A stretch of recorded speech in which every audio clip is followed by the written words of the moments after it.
वैसे ही करो।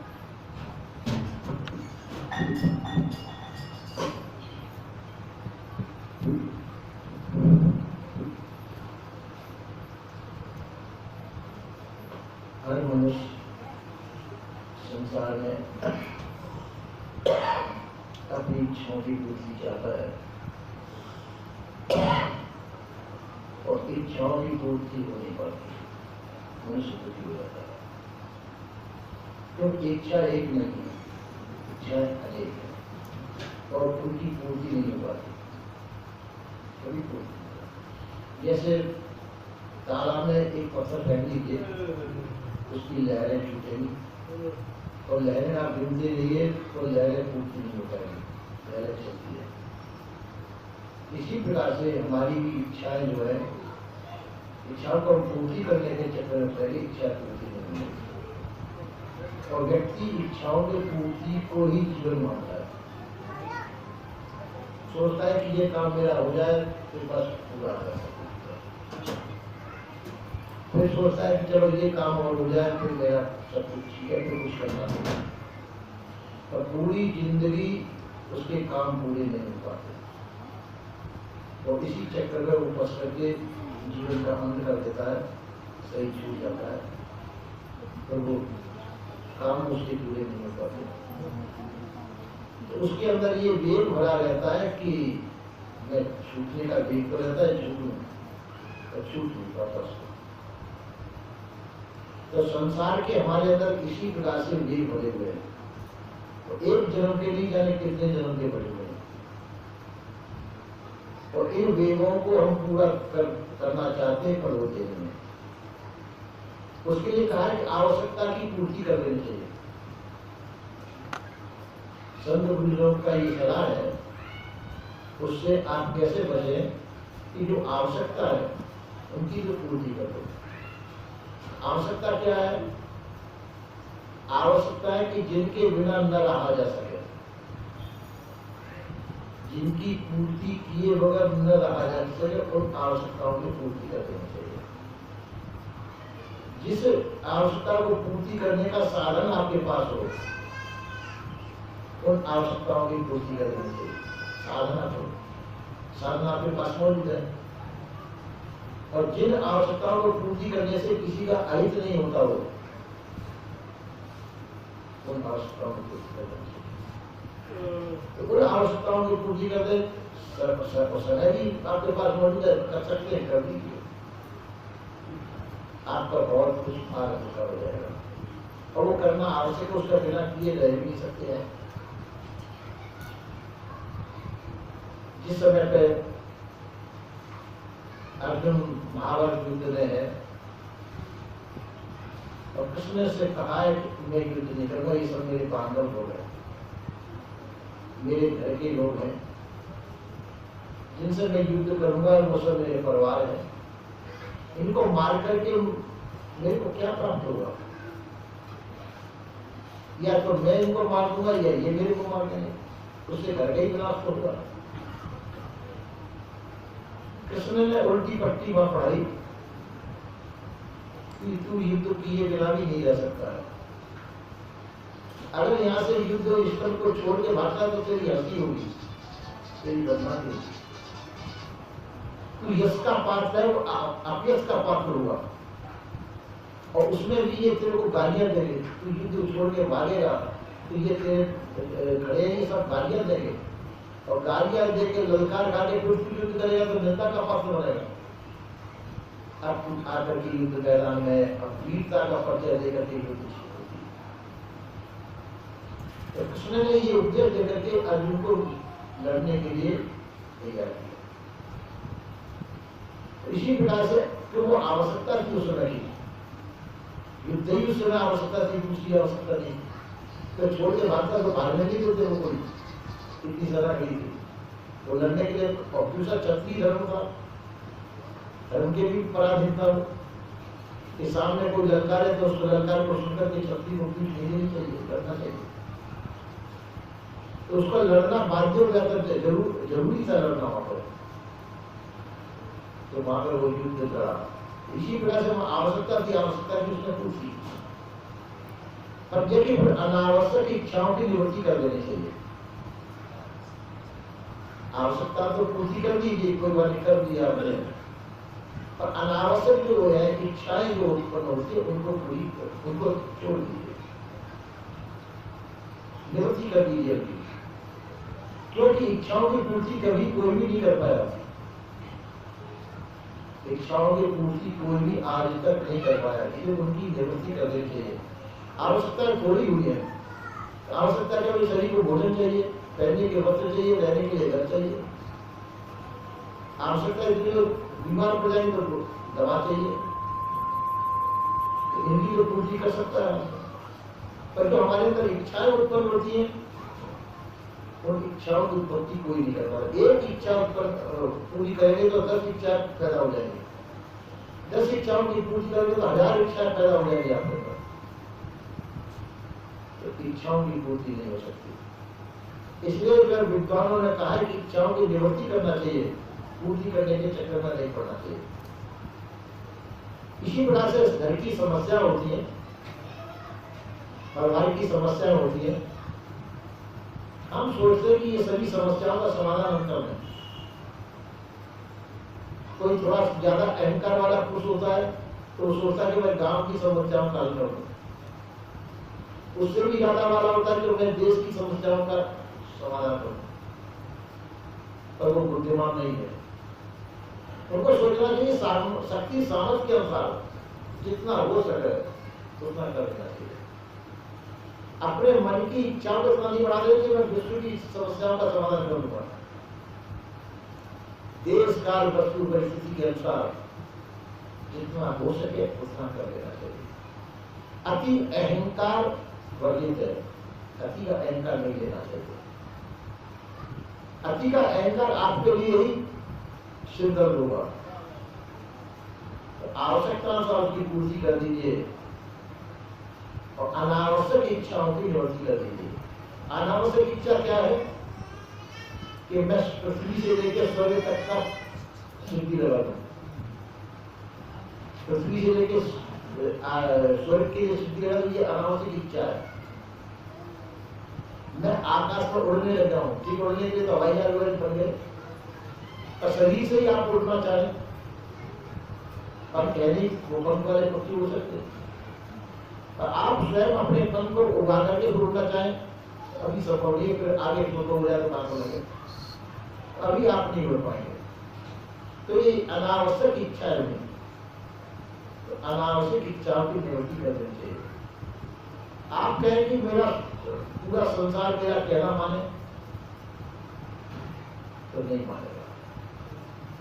कुछ लोग आप में श्रद्धा करते हैं या आपके ऊपर ममता है किसी की, तो आपका कहना मानेगा। चोरी जब मानेगा जब आप कहेंगे मैं मर जाऊंगा, आप मेरा कहना नहीं मानेंगे। गांधी जी की याद थी कि वो कहते थे मैं वो बड़े बड़े व्रत करते थे, अनशन व्रत करते थे, 84 80 दिन उन्होंने व्रत किए कि मेरी बात पूरी नहीं होगी तो मैं मर जाऊंगा।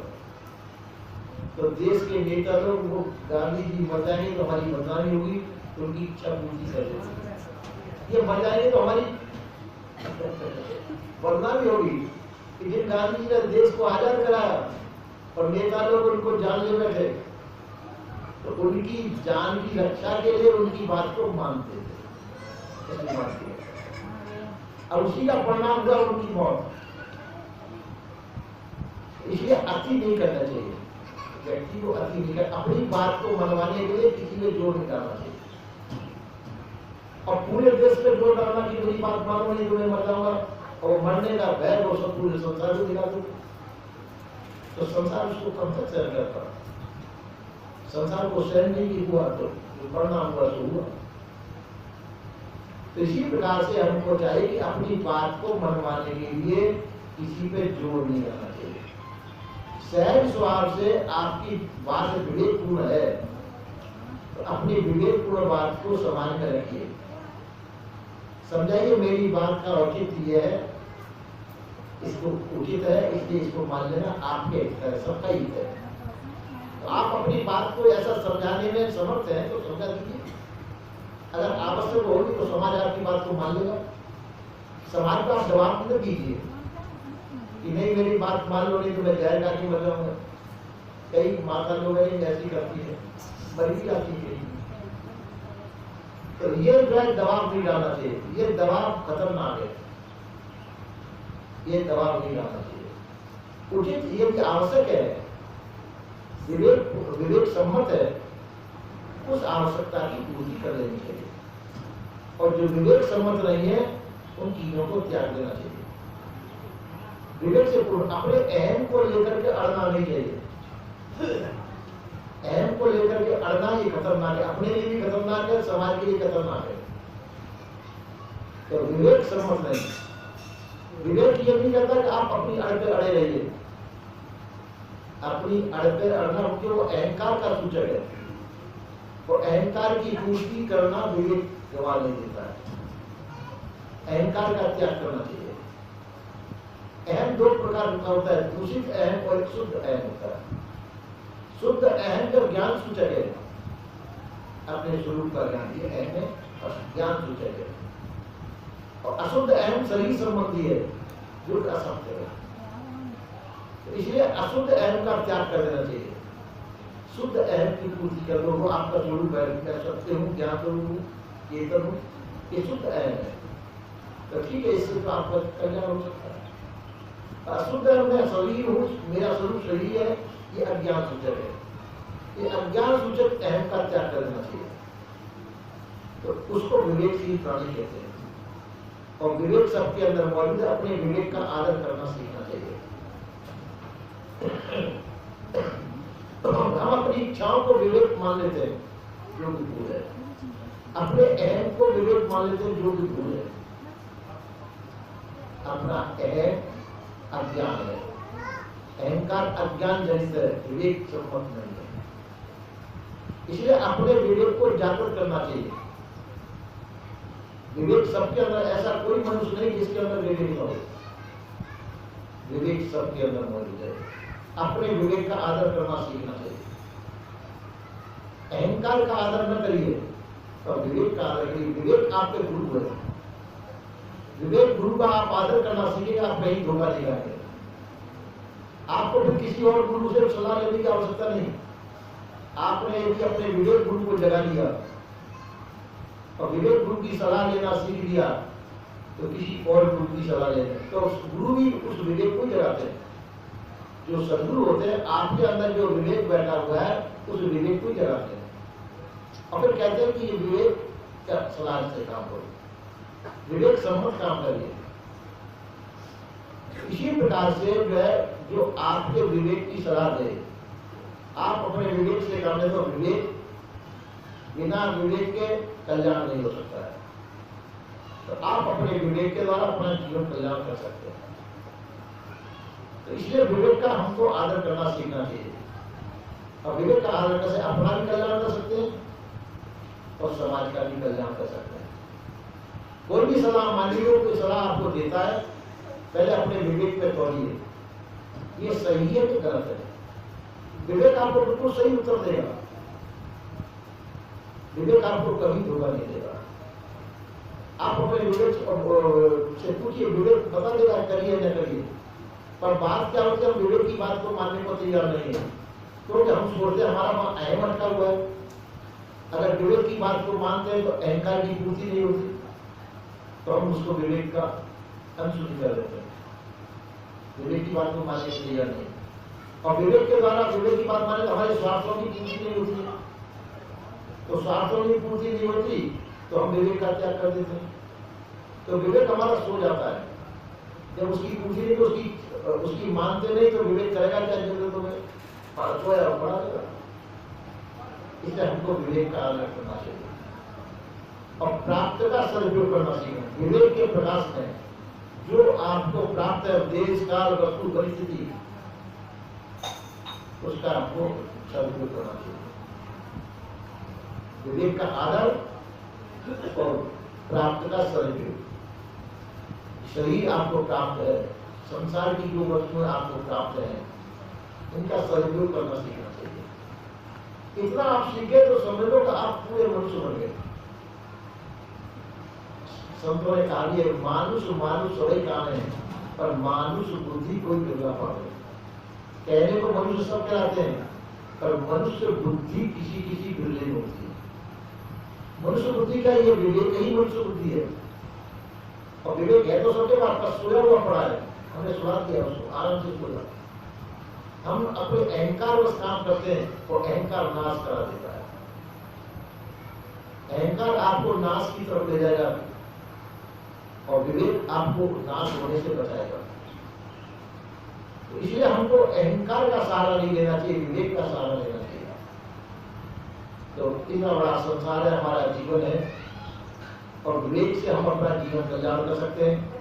सभी प्रकार की आपत्तियों से बच सकते हैं। कैसी भी आपत्ति आए आपके पास, आप विवेक का सहारा लीजिए। विवेक आपका मित्र है, आपके पास मौजूद है। विवेक से सलाह लीजिए आप, आपको विवेक पूरी पूरी सलाह देगा।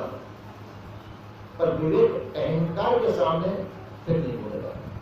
अहंकार विवेक की चलने नहीं देता है। अहंकार को अलग कर दीजिए, हटा दीजिए अहंकार को, और अहंकार से रहित होकर के विवेक का आदर करके विवेक का सम्मान कीजिए। तो विवेक आपकी सलाह देगा, उसमें आपको यश प्राप्त होगा, सम्मान प्राप्त होगा और आपकी विजय प्राप्त होगी। विवेक ऐसी सलाह आपको देगा जिससे कि आपकी पहली हार होने वाली नहीं है। पर हम विवेक को अहंकार के सामने विवेक का आदर नहीं कर पाते, यही भूल करते हैं। तो इसलिए विवेक का होगा सत्संग से। बिना सत्संग विवेक न हो, बिना सत्संग के विवेक नहीं होता है। और सत्संग प्रांगण में आप बैठे हुए हैं, सत्संग प्रांगण में आपको वही सलाह दी जा रही है जो विवेक सम्मत है। और विवेक सम्मत सलाह लेने से आपकी कहीं भी हार नहीं हो सकती, सब जगह विजयी हो। पर विवेक का हम सम्मान करना सीखें। तो कभी भी घर में छोटी छोटी लड़ाइयां होती रहती हैं, सास बहू में लड़ाई हो जाती है, पति पत्नी में लड़ाई हो जाती है, तो वो भी एक अहंकार का प्रदर्शन मात्र ही है। और अहंकार के प्रदर्शन में हम जो है विवेक हमारा जवाब दे जाता, अलग हो जाता है। अहंकार आपस में टकरा जाते हैं, उसमें घर बिगड़ जाते हैं, मौतें हो जाती हैं। अगर वही हम विवेक का आदर करना सीखें तो ये सब हानि को अपन बचा सकते हैं। किस समय क्या करना और कैसे करना, किस समय पर क्या करना कैसे करना, ये आपको विवेक सलाह देगा। कब क्या कैसे करना, ये सलाह जब जरूरत पड़ जाए तो अपने विवेक से, अपने साथी से जरूर पूछिए। आपका मित्र ऐसी सलाह नहीं दे सकता है, आपका कोई प्रिय से प्रिय व्यक्ति वो सलाह नहीं दे सकता जो विवेक आपको सलाह दे सकता है समय पर। आपका वो आपके अंदर है विवेक, वो आपसे अलग नहीं है। तो आप अपने अंदर विवेक की सलाह लेना सीखिए। कैसे ले सलाह, जिस समय कोई आपत्ति पड़े आप शांत बैठ जाइए, अपने आप से पूछिए कब मुझे क्या करूं, मैं क्या करूं। अपने से पूछिए कि अब मैं क्या करूं। कुछ देर आपको जवाब नहीं मिलेगा, पर आपके जो विवेक के ऊपर आवरण पड़े हुए हैं, पर्दे पड़े हुए हैं, धूल जमी हुई है, बार बार आप अपने अंदर बस कुछ और मत सोचिए। परिस्थिति को देखते कि वो परिस्थिति आपको प्रकट हो रही है, बस अपने से प्रश्न पूछिए अब मैं क्या करूं। कुछ देर में आपके सामने उत्तर आ जाएगा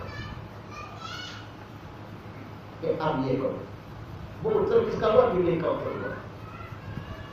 अब तुम्हारा ये करना चाहिए, पर सच्चे हृदय से। वो अहंकार की धूल हटा दें। ये सोचिए ये नहीं होगा तो मैं गोली मार दूंगा, ये मार दूंगा, ये अहंकार बोलेगा कि वो ऐसा नहीं होगा तो मैं गोली चला दूंगा, उसको मार दूंगा, 10 आदमी को मार के जंगल में निकल जाऊंगा। ये बात नहीं है, अहंकार की बात है। आप विवेक की बात है, विवेक ही नहीं कहेगा, विवेक कहेगा समझौता कीजिए। अभी नहीं हो रहा है तो फिर कीजिए, अभी बात को रोक दीजिए। पर विवेक लड़ाई झगड़े का उद्देश्य नहीं देगा। विवेक ये है कोई भी बात है समझौता करिए, समझौते से सभी बात का हल हो जाते हैं। एक से नहीं होता, 4 आदमियों को लेकर के समझौता कीजिए, तो उससे आपकी बात बन जाएगी और सब प्रकार की जो हानि है, हानि बच जाएगी। और बाध्य के उस समय हमको अहंकार इतना प्रबल होता है कि उस समय हम उस अहंकार को रोक नहीं पाते। आपस में बड़े बड़े लड़ाइयां हो जाती हैं, युद्ध होते हैं, खून खराबा होता है, क्यों? तो विवेक का अनादर करने से। दोनों पक्ष विवेक का आदर नहीं करते, इतने बड़े बड़े जोखिम उठा लेते हैं वो लोग। इसलिए उस समय हमको चाहिए अपने विवेक का आदर। विवेक आपका मित्र है, विवेक आपका गुरु है जो आपके अंदर विराजमान है। आप उस विवेक का आदर करके सभी परिस्थितियों का हल निकाल सकते हैं। पर उससे सलाह लेने के लिए हमको निर्दोष होना चाहिए, निर्मल होना चाहिए, सद्बुद्धि प्राप्त करना चाहिए और सच्चे हृदय से उपमान करनी चाहिए। अब मैं क्या करूं? आपत्ति काल में वो विवेक ही आपकी सहायता कर सकता है। बाहर के व्यक्तियों से आप पूछेंगे तो वो आपको विवेक का उत्तर नहीं दे सकते। वो आपको उकसा सकते हैं, भड़का सकते हैं और आपत्ति में डाल सकते हैं बाहर के व्यक्ति। और यदि आप निज विवेक से आप पूछेंगे, निज विवेक आपको सही सलाह देगा, उस आपत्ति से निकालने की सलाह देगा।